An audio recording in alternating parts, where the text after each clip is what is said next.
Next subject is research methodology, code is 405। तो ये भी हमारा numerical as well as theory subject है। तो 50-50% रेशियो मान करके चल सकते हैं, बट CCS में ऐसा कुछ भी फिक्स नहीं है कि कितना परसेंट हमारी थ्योरी आएगी, कितना परसेंट न्यूमेरिकल आएगा। तो आपको दोनों ही चीज़ें प्रिपेयर करनी होगी। डिस्कस कर लेते हैं यूनिट फर्स्ट का first question, what do you mean by research. Research क्या होता है? किसी भी चीज़ को बार बार सर्च आउट करना is known as research. And explain the objectives of research. Research के ऑब्जेक्टिव्स क्या होते हैं वो बताने हैं। Question second, along with diagram discuss the steps involve in research process. Research process में कौन कौन से स्टेप्स इन्वॉल्व होते हैं, एक तरीके से पूरे डायग्राम की हेल्प से आपको एक्सप्लेन करना है। क्वेश्चन थर्ड, यूनिट सेकंड का क्वेश्चन थर्ड है, discuss the significance and the limitations of primary data and secondary data. बहुत ज़्यादा इंपॉर्टेंट क्वेश्चन है, हर बार के एग्जाम में ये मिलता है question.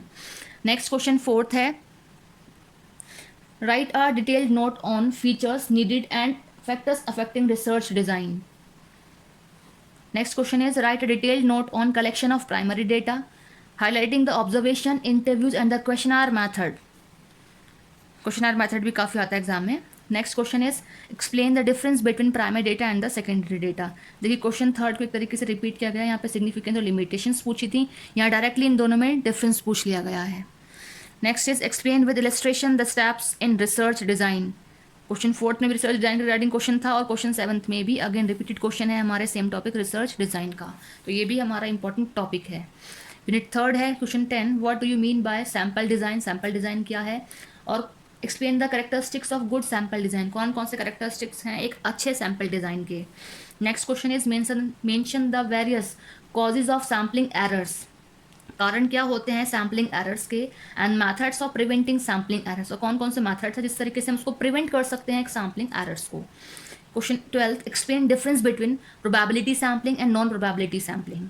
Unit fourth question is, what is hypothesis.